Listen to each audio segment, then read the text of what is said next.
오늘 저녁 놓치면 안 될 뉴스 한판 브리핑. 한판 브리핑 김수민 평론가 나오셨습니다. 어서 오십시오. 네, 반갑습니다. 자, 오늘 국민의힘 선거대책위원회 공식 출범식을 가졌는데 일단은 지난주 윤석열 후보와 이준석 대표가 울산에서 전격 타결을 이룬 후 김종인 위원장을 포함한 여러 인사들이 또 추가 인선됐군요. 그렇습니다. 오늘 오후 2시 국민의힘은 서울 올림픽 경기장에서 선대위 출범식을 가졌는데 오늘 추가 인선 또 인사에 대해서 마저 했습니다. 예. 공동 선대본부장의 이른바 비니좌라고 불렸던 노재승 블랙워터포트 대표 그리고 박주선 전 국회 부의장 이렇게 내정이 됐는데요. 예. 노재승 대표는 지난 4월 서울시장 보선 당시에 비니를 쓰고 오세훈 후보 지지 연설을 해서 유명해진 그런 인사입니다.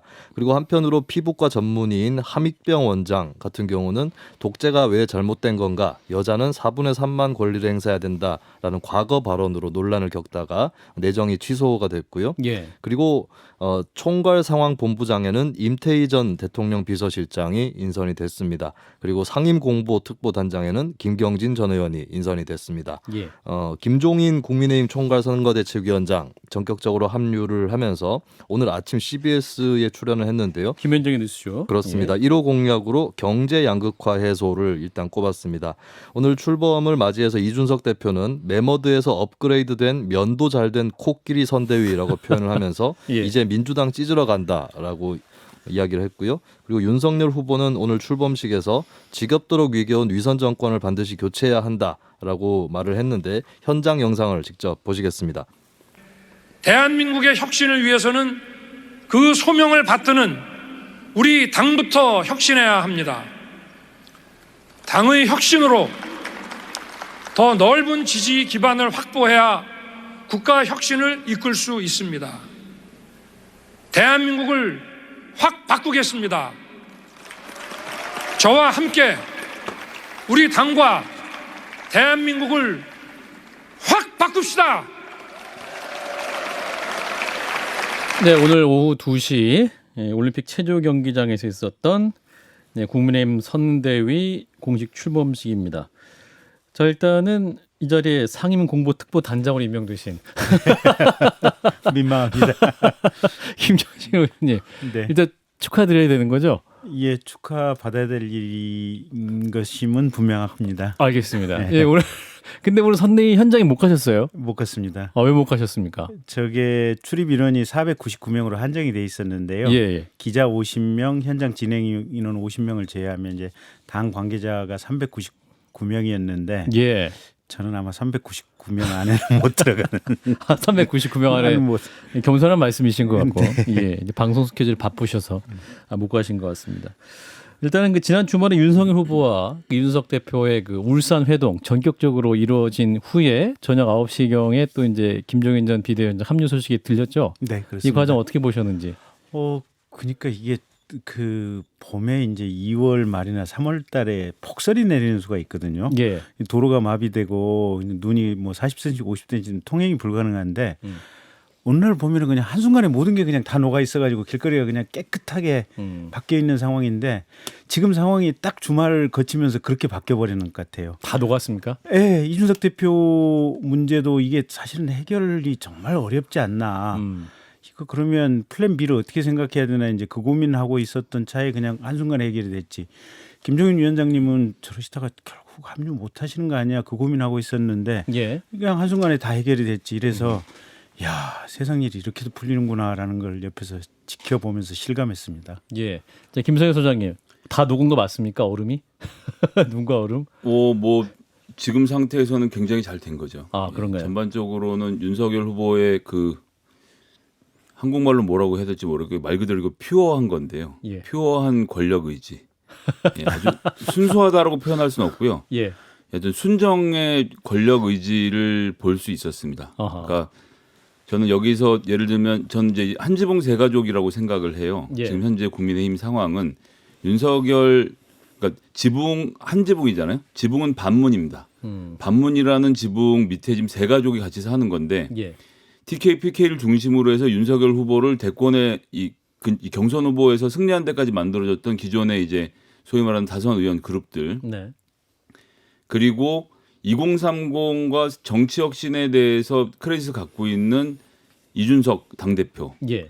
그리고 중도층에게 소구할 것 같은 혹은 그냥 윤석열 후보에게 가서 옆에 쓰면 민망한데 김종인 후보를 끼고 쓰면 괜찮을 거라고 생각하는 여러 중도층 인사들을 포함한 이제 김종인 이 비대위원장까지 이렇게 세 그룹의 각각 완전히 다른 개체의 사람들이 반문이란 지붕 아래 들어가서 한 집을 차린 거거든요. 예.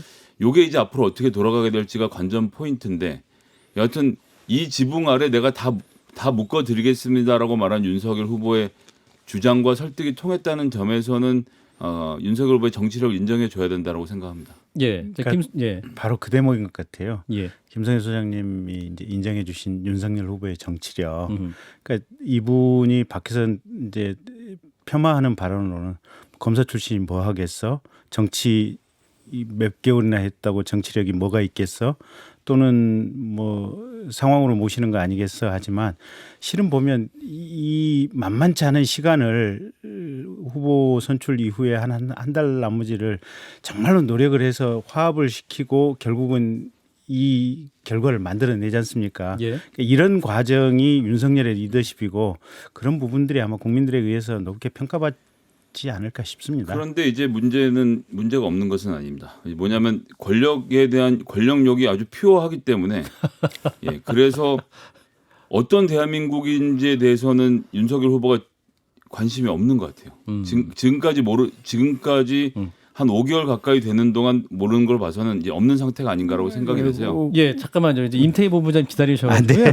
예, 일단은 오늘 국민의힘 선대의 중책을 또 맡으신 분께 직접 또 현장 이야기를 들어보도록 하겠습니다. 국민의힘 선대위의 임태희 총괄상황본부장 연결되어 있습니다. 본부장님 안녕하세요. 네, 안녕하세요. 임태희입니다. 예, 또 오늘 인선 발표된 것이니까 축하드리는 거 맞죠? 네, 뭐 좀 무겁습니다. 예, 축하받을 자리가 아니고 예. 예, 여러 가지 예. 해야 될 일이 많은 무거운 자리로 책임감 느끼고 있습니다. 진통 끝에 이제 오늘 선대위가 공식 출범을 했는데 자, 오늘 네. 출범식 현장 분위기는 어땠습니까? 오늘 저는 아주 이 독특한 아주 기분으로 오늘 행사에 있었습니다. 예. 아마 보신 분들 다 아셨겠지만은 아주 젊은 시민 고등학생이거든요. 예, 저희 당의 정책 배틀에 참여했던 고등학생이 예.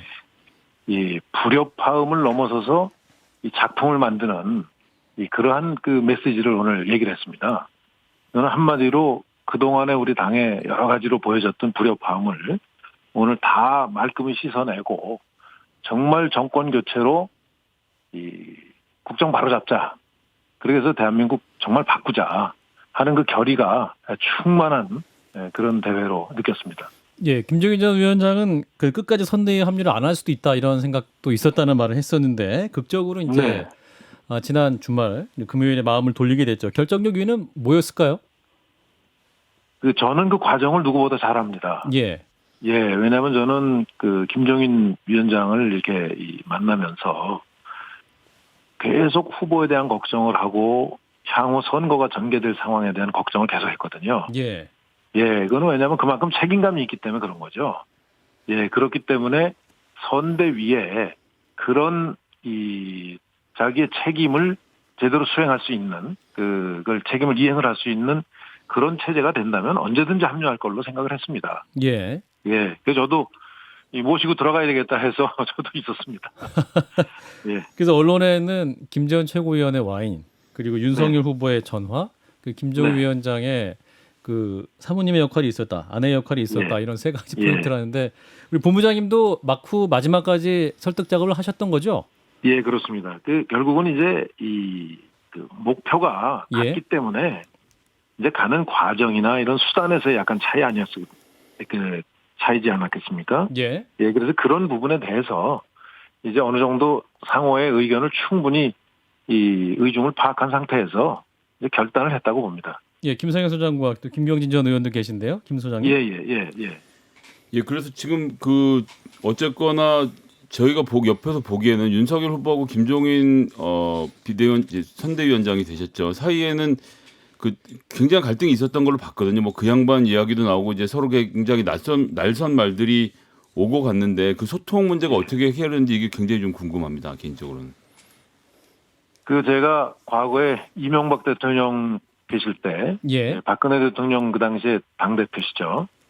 그 두 분이 같이 만나는 자리에 보면 그 만남 분위기를 정반대로 설명하는 경우를 여러 번 봤어요.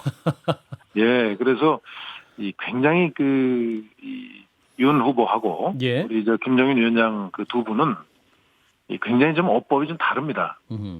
예, 그래서 저도 이제 그런 부분에 대해서 이제 파악을 하고 이 좀 서로의 좀 이해를 이런 뜻이더라 저런 뜻이더라 하고 상호간에 좀 교환하시도록 하고 그렇게 했습니다. 그래서 앞으로 조금 제가 통역사라고 표시를 말씀을 드렸는데 지난 방송에 저희 그런 역할을 말씀하셨죠. 그런 역할을 주위에서 좀 더 노력하면 저는 소통의 문제는 뭐 별 문제 없을 걸로 생각합니다. 앞으로 그러면 통역사 계속 있으셔야 되겠네요. 이게 두 제가 분이 영광하겠습니다. 예. 예. 근데 지금 이제 출범 음식이 있었지만 갈등의 소진 여전히 남아 있다 이런 지적도 있습니다. 예. 그 민주당 우상호 의원은 갈등에 봉합된 거다. 2차 예. 위기가 반드시 올 거다 이런 말도 하는데 어떻게 답하시겠습니까? 예. 오늘 그 연설문 제가 말씀드린 그 젊은 시민의 연설문에서도 있듯이 예. 어떤 각자의 개성이 있기 때문에 불협화음은 얼마든지 있을 수 있다고 봅니다. 그러나 이제 그거를 이제 조율하고 예. 하는 이제 이 시스템이 문제죠. 저희가 이제 선대위가 구성되기 때문에 그런 문제 결국은 그런 역할을 하라고 저도 이제 참여를 했고 또 많은 그동안의 과정을 통해서 이제 후보 비서실이나 이런 데서도 또 이 당무를 담당하고 있는 사무총장이나 이런 분들도 충분히 이제 그런 부분에 대해서 역할을 할 수 있도록 교육이 전 됐다고 생각합니다. 네, 김성현 소장님. 예, 지금 총괄생활본부장을 맡으신 것 아닙니까? 이 역할도 좀 궁금하고요. 예. 그리고 이 경우에 좀 이렇게 좀 새롭게 별동대이면서 지도부이면서 이런 좀 조직이 만들어져서 예. 김병준 우리 상임선대위원장님의 역할은 좀 어떻게 조정이 되는지도 잘 그림이 좀 안 그려지거든요. 예. 지금 이제 뭐 정책본부, 조직본부 이렇게 본부들이 있지 않습니까? 총괄본부 형태로. 그래서 총괄본부들이 이 독자적인 이 독립적인 이제 업무를 자기 책임하에 해나가는데 불가불 생길 수 있는 이 조율의 필요성이 생기는 이슈들이 이제 생길 겁니다. 그럴 때 결국은 이제 이 우선순위, 완급 또 선호를 이렇게 가려주는 그런 역할을 우리 총괄 상황본부에서 해야 될 것으로 이렇게 현재 인식을 하고 있고요. 김병준 상임선대위원장님은 워낙 그동안의 정책이나 또 국정에 아주 깊숙한 부분까지 참여를 했던 분이시기 때문에 예. 정책을 중심으로 해서 또 여러 가지 정무적인 아마 그런 판단에 도움을 주실 걸로 생각합니다. 그래서 이 운영상에 그런 저는 큰 문제가 없으리라고 생각합니다. 그런데 이제 이번에 갈등의 핵심이었던 윤핵관, 윤석열 후보의 핵심 관계자, 윤핵관에 대한 인사 조치를 이준석 대표가 요구를 했었는데 그 부분은 명확히 좀 가시적으로 보여진 게 없고 또한 김종인 위원장과 김병준 위원장 사이에도 역할 조정이 명확하지가 않아서 또 갈등 벌어지는 거 아니냐 이런 예상도 합니다. 예, 그 역할은 이제 목표가 같기 때문에 역할로 충돌하는 거는 아까 말씀드렸듯이 뭐 상호간에 소통하면서 얼마든지 조율할 수 있는 사항이라고 생각합니다. 특히 이제 이 당 대표하고 김병준 위원장님의 역할이 좀 명확하게 구분이 되지 않습니까? 당 대표는 이제 홍보 소통 쪽을 담당을 하고 그 나머지 뭐 예를 들어서 정책 부문을 중심으로 한 조직은 사실은 그건 뭐 이 당 원래 기존 조직에서 하는 거니까 정책 부문을 중심으로 한 어떤 이런 조율 문제는 김병준 의원께서 아무래도 깊이 이제 참여를 하시게 될 테고 그렇기 때문에 자연스럽게 흔히 두 상임위원장님의 주특기에 의해서 저는 이미 역할은 나눠질 수 있다고 생각합니다. 근데 이제 지금 말씀을 들어보면 저는 좀 더 의아해지게 되는데 이제 이름은 상대히 상임선대위원장인데 이준석 홍보본부장과 김병준 정책본부장으로 좀 격화되는 것 같은 느낌이거든요. 전반적인 상황을 조율하는 느낌은 전혀 지금 말씀 설명으로는 없는데요. 예, 이준석 대표는 이제 2030의 소통 문제, 그리고 그거와 관련된 이 홍보 문제를 전담하기로 본인이 자청을 했죠. 예. 대표께서. 예, 그렇기 때문에 명확하지 않습니까? 그리고 이제 당연히 우리 후보의 동선과 상당 부분을 아마 같이 이렇게 이제 아마 정말 러닝메이트식으로 다니면서 젊은이들과 소통하는 저는 이런 활동을 주로 역점적으로 할 겁니다. 예. 그러면 사무실에서 주로 뭐 정책을 이제 한다거나 그 정책을 어떻게 소통을 한다거나 하는 문제는 그건 분명한 이제 내용의 문제와 이 정책에 대한 이 뚜렷한 어떤 방향이 있어야 되지 않겠습니까? 이제 그런 부분은 이제 대표가 하기보다는 이제 김병준 위원장께서 이제 여러 가지 그동안의 국정의 중심에 섰던 그런 경험을 바탕으로 해서 그 부분을 후보께 자문하고 또 조율해주는 그런 역할을 할 것으로 이렇게 예상하고 있습니다. 네, 윤석열 후보가 이제 그 소상공인 손실보상 50조 원 공약도 계속 가져가실 것 같은데 이재명 후보가 그 50조 원 손실보상 당장 하자 다시 한번 제안을 했거든요. 이 제안 함께 수용하실 의사가 있습니까? 선대위 차원에서? 그거는 우리 이제 후보께서 정말 대통령 당선되면 100일 이내에 이 소상공인들의 손실 상황을 정확하게 파악해서 최대 50조 원까지도 지원할 좀 정책을 피겠다 이렇게 이제 핀 거기 때문에 그 부분에 대해서는 여러 가지 사전 준비가 필요합니다. 현재. 그래서 지금 이재명 후보께서 당장 하자 하는 거는 저는 굉장히 전략 전술적인 또 하나의 제안이다 이렇게 생각합니다. 하나만 더 여쭙겠습니다. 오늘 윤석열 후보가 이제 배우자인 김건희 씨는 언제 공개 행보하시냐라는 질문을 기자들한테 받고 오늘 집에 가서 한번 물어보겠다 이렇게 답을 하셨어요. 네. 근데 이런 논의는 이미 하셨어야 되는 거 아니냐 이런 지적이 있습니다. 네. 제가 그 부분에 대해서는 정확하게 저도 지금 처음 선대위에 지금 합류를 했기 때문에 알지는 못합니다. 그런데 제가 이제 그냥 선대위 들어오기 전에 파악하기로는 좀 이렇게 정치에 대해서 처음에 이 후보께서 나올 때 굉장히 좀 반대하는 입장이었다고 그렇게 돼 있지 않습니까? 김건희 씨가 그래서 정치에 이렇게 좀 너무 전면에 이렇게 하는 것보다는 아마 조금 커튼 뒤에서 후보를 이렇게 내조하는 그런 역할에 좀 역점을 더 두지 않나 이렇게 지금 저 듣고 있고 그렇게 될 것으로 예상하고 있습니다. 그 배우자 포럼 얘기 있었던 것은 그러면 없어지는 겁니까?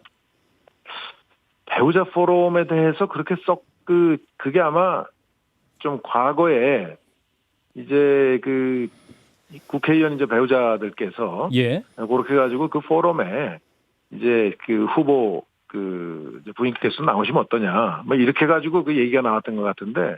사실은 후보 우리 부인을 염두에 두고 그게 운영이 되는 게 아니라 배우자 포럼은 그 전부터 있었어요. 그렇기 때문에 그거하고는 사실 별개 문제인데 마치 배우자 포럼을 배우자의 활동을 위해서 만든 것처럼 돼서 조금 그게 좀 잘못 알려진 걸로 저는 생각합니다. 알겠습니다. 본부장님 오늘 말씀 여기까지 드릴게요. 고맙습니다. 감사합니다. 임태희 국민의힘 선대위 총괄상황본부장이었습니다. 국민의힘 얘기했으니까 이제 민주당 얘기해 보겠습니다. 오늘 이재명 대선 후보 쥐꼬리만큼 지원해서 국가부채, 가계부채 차이만큼 국민이 고통받게 됐다. 이 기재부를 또 비판을 했습니다. 네, 소상공인과 함께하는 전국민 선대위 회의에서 나온 얘기였는데요. 이재명 후보는 가계부채 비율이 가장 높은 상황에서 정부가 인색해 공연히 국가부채 비율만 낮게 유지한다라고 하면서 기획재정부를 비판을 했습니다. 경제 회복을 해도 대기업, 디지털 기업, 글로벌 기업만 살아나서 초과 세수가 수십조 원 발생하는데 현장에 있는 소상공인과 프리랜서, 한계 노동자들은 죽을 지경이 됐다라고 얘기하면서 정부의 전폭적인 지원이 있어야 한다. 당정 협의할 때 이 점이 분명히 관철되기를 바란다라고 촉구했습니다. 이재명 후보의 이러한 입장 동의하십니까? 김경진 의원부터. 지금 소상공인 지원 부분은 윤석열 후보께서 먼저 얘기를 꺼냈고 어쨌든 시점이 아무리 늦어도 내년 대통령 선거 이후에 100일 이내에는 할 것 같으니까 이제 필요한 부분이 분명히 있는 것 같고요. 근데 이제 또 기재부 부총리나 기재부 공무원들의 입장에서는 그 나름대로 고민은 분명히 있는 것 같아요. 그러니까 이게 문재인 정부 시작할 때 GDP 대비 국가 부채가 37%에 출발했거든요. 근데 지금 51%까지 육박하니까 임기 5년 동안 14%를 초과시켰어요. 그러면 역대 사실은 정권 한 4번 내지 5번 사이클을 한 정권이 지금 사이클이 홈런을 친 거나 진배가 없거든요. 그래서 아마 현재 부총리 입장에서는 아마 기재부 역사상 최악의 부총리다 이런 오명을 쓸 수도 있을 거예요. 그래서 이제 그런 기재부 공무원들의 문제는 있고 그래서 이런 부분은 사실은 조금 국가 전체적으로 잘 합의를 해가면서 해야 되고 특별히 기재부 공무원들을 비판할 것은 아니다. 현실적인 필요성은 있지만 다 함께 합의해서 나아가야 된다는 그런 정신이 필요하지 않을까. 그건 여도 마찬가지, 그러니까 이재명 후보도 마찬가지고 우리 윤석열 후보도 마찬가지고 다 공통된 과제가 아닌가 싶습니다. 김 소장님. 전 뭐 윤석열 후보께서 50조 쓰자는 말씀 잘해 주셨다고 생각하고요. 전국에 지금 자영업자가 대략 500만 명 정도 됩니다. 한 자영업자당 1,000만 원씩 돌아갈 수 있는 돈이죠. 근데 오늘 임태 실장님 말씀 듣고 제가 약간 좀 당황했는데요. 50조를 쓰겠다고 하는 건데 계획은 아무것도 없다는 거 아닙니까 지금? 그래서 하여튼 어림잡아라고 하는데 어림잡기는 50조가 작은 돈이 아니에요. 그런데 확장 재정 정책을 펼치겠다라는 측면에서는 저는 이제 뭐 좋게 받아들이기로 하고요. 홍남기 부총리가 오명을 쓸까라는 말씀 이제 뭐 그건 제가 의원님께 비판을 드리는 건 아니고 만에 하나 홍남기 부총리가 이런 생각으로 재정을 아끼고 있었다라면 이거는 기재부를 그냥 두면 안 되죠. 뭐 기재부가 오명을 쓰고 말고를 내가 관심을 가져야 될 이유가 없지 않습니까? 서민들이 어떻게 먹고 사는가의 문제인데 계속 제가 몇 차례 예를 들어드렸지만 독일 같은 경우는 80%이던 국가 부채를 10년 동안 20% 깎아서 60을 만들었다가 코로나 상황 되니까 1년 만에 20% 다시 올렸어요. 이 국가 재정이라는 것은 언제나 부채를 늘릴 수 있고 그 부채라는 게 우리나라 같은 경우 국채 85%를 국민들이 사고 있거든요. 결국 젊은 사람들이 가장 안전하게 투자할 수 있는 투자처가 국채라는 점까지 고려하면 부채가 지금 55% 정도인 것으로 무슨 난리가 나는 것처럼 호들갑을 떨고 있는 기재부는 그냥 둬서는 안 되고 그런 의미에서 저는 이재명 후보가 잘하고 계시다고 생각하고 이참에 이재명 후보 때 4대강 때문에 합쳐놨던 기획부와 재정부를 나누어서 권력을 좀 완화시킬 필요가 있겠습니다. 자, 그리고 이재명 후보가 지난 주말에 몇몇 발언들에 대해서 또 논쟁이 있습니다. 비천한 집안이라 더러운 게 많이 나온다. 우리 존경하는 박근혜 전 대통령 이런 발언들이 있었습니다. 네, 지난 주말에 전북 일정에서 나온 말들이었는데 그 토크 콘서트 와중에 질문자가 이재명을 지지자들이 연호하는 모습이 종교단체 같다. 그런 걸 원하느냐라는 질문에 대해서 이재명 후보가 정치인들은 이름을 연호해주면 자신감이 생긴다라고 하면서 우리 존경하는 박근혜 전 대통령께서도 하다 힘들 때 대구 서문시장을 갔다는 거 아닌가 이렇게 얘기를 하면서 논쟁의 불씨가 붙었었고요. 홍정민 선대위 대변인은 여기에 대해서 단순한 수사였다. 통상적으로 정치인에 대해서 존경하는 이란 말을 붙이는데 그런 것일 뿐이다라고 해명을 했습니다. 그리고 한편으로 이재명 후보가 자신의 가족사를 해명하는 과정에서 그 비천한 집안이라는 그런 단어가 나왔는데요. 현장 영상을 한번 직접 보시겠습니다. 제 집안이 이렇습니다. 비천한 집안이라서 주변에 뒤지면은 더러운 게 많이 나옵니다. 제가 태어난 걸 어떡하겠어요. 얼마나 놈이 없겠습니까? 그러나 진흙 속에서도 꽃은 피지 않습니까? 제 잘못이 아니니까. 제 출신이 미천하면 저의 잘못이 아니니까 저를 탓하지 말아 주십시오. 저는 그 속에서도 최선을 다했습니다. 앞으로도 그럴 겁니다. 네, 이에 대해서 정치권에서 비판 발언들이 나왔는데요. 국민의힘의 성일종 의원은 비천했어도 올곧게 살며 존경받는 국민들을 모욕하지 말라라고 비판을 했고 정의당의 여영국 대표는 비천한 신분 출신 운운하며 감성팔이를 했다. 속내는 자신의 허물을 감추려는 것이다. 라고 비판했습니다. 자, 이재명 후보의 발언들 어떻게 들으셨는지 이번엔 김성애 소장님부터 말씀 주실까요? 저 답답한 심정을 토로한 정도에서 이해하면 되지 않겠나라고 생각하고요. 존경하는 박근혜 대통령 이야기는 이제 대구 서문시장 예를 든 거 아닙니까? 그럼 여기서 박근혜 씨라고 할 수는 없는 거잖아요. 이제 그런 정도 차원에서 이해를 할 문제지 이게 이렇게 논란을 할 만큼의 중요한 문제인가 싶습니다. 자, 김경진 의원님. 글쎄요, 뭐 저도 큰 틀에서는 김성현 소장님하고 생각이 똑같고요. 그냥 이거는 이제 문장 하나를 가지고 볼 건 아닌데, 이제 정작 이제 논쟁이나 논란은 뭐 여전히 유튜브에 남아 있는 그 형수 욕설한 거, 그것도 아마 시점이 다른 게 한 두 가지인가 올라가 있는 걸로 알고 있는데 예. 그런 것들이 과연 뭐 출신하고 상관없이 과연 그게 정상적인 사람이 가능할 것인지 이제 이런 부분과 관련된 비판이겠죠. 이게 당신의 영혼은 출생 문제가 아니고 당신의 영혼은 건전하십니까? 당신은 올곧은 소신을 가지고 있습니까? 당신은 지금까지 인생을 똑바로 살았습니까? 그 질문을 할 수는 있겠죠. 예, 저 정치인들 말 분석에 또 우리 김수민 평론가가 일가견이 있으신데 네. 요 발언에 대한 분석 듣고 오늘 마무리할게요. 네, 비천하다라는 표현이 이제 비슷한 집안 환경에 있는 분들한테 좀 어떻게 다가갈지, 그러니까 본인의 어떤 심경을 토로했다 이 정도로는 일단 악의는 없었다라고 봐야 될 것 같은데 네. 그 부분에서 좀 위화감이 있지 않았나 그렇게 보여지고, 그리고 정치인이 어디 지지자가 많은데 가서 연호 받으면 힘이 난다 이렇게 좀 추상적으로도 얘기했으면 어땠을까 하는 네, 그런 생각도 듭니다. 그리고 예. 존경한다라는 것은 이제 의례적으로 붙는 그런 의미라서 정치인들이 이런 표현을 썼을 때 너무 일일이 이제 진짜로 존경하는 거냐 이렇게 받아들일 필요는 없을 것 같습니다. 근데 그 발언을 했더니 뭐 대구 경북 지지율이 올랐다 뭐 이런 거는 근거가 있을까요? 그것은 이제 몇 주 전에 한국갤럽 조사에서 지지율이 낮게 나왔었는데요. 그 지지율이 올랐다는 한국갤럽 조사를 보니까 시점이 이 발언을 한 시점이랑 비슷하게 발표가 됐기 때문에 그 양쪽 사이에는 그렇게 인과관계는 없는 것 같습니다. 그렇군요. 네, 여기까지 듣겠습니다. 자, 김수민 평론가였습니다. 고맙습니다. 네, 감사합니다.